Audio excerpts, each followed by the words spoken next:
জ্বালানি হলো আধুনিক সভ্যতার চাবিকাঠি। যেই দেশের হাতে যত বেশি পরিমাণ জ্বালানি মজুদ আছে, তাদের অর্থনৈতিক চাকাও তত দ্রুত ঘোরে।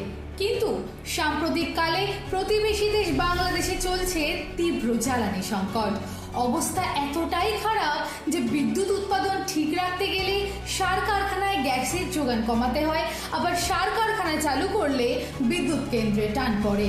এই যেন এক কঠিন দোলা চলে বাংলাদেশ। সহজ কথায় বলতে গেলে বাংলাদেশের প্রাকৃতিক গ্যাসের মজুদ এখন তলানিতে। গত কয়েক দশকে শিল্প কারখানা আর গৃহস্থলীতে গ্যাসের ব্যবহার যেভাবে বেড়েছে, তাতে নতুন গ্যাসের সংযোগ দেওয়া এখন প্রায় অসম্ভব।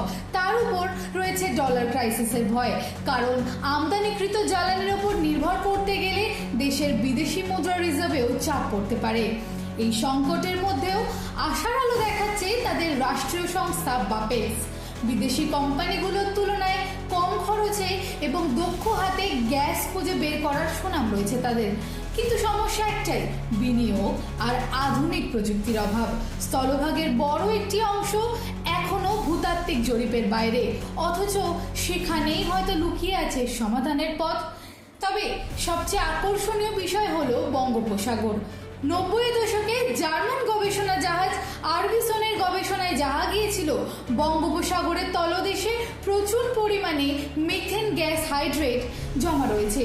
সহজ ভাষায় যাকে বলা হয় ফায়ার আইস, অর্থাৎ জমাটবদ্ধ আগুন। আমাদের দেশ ভারত ইতিমধ্যেই কৃষ্ণা গোদাবরী অববাহিকায় এই গ্যাস উত্তোলনের প্রস্তুতি শুরু করে দিয়েছে, অথচ এই একই সমুদ্র সীমানার অংশীদার হয়েও বাংলাদেশ সেই সম্পদ উত্তোলনে এখনো অনেকটাই পিছিয়ে।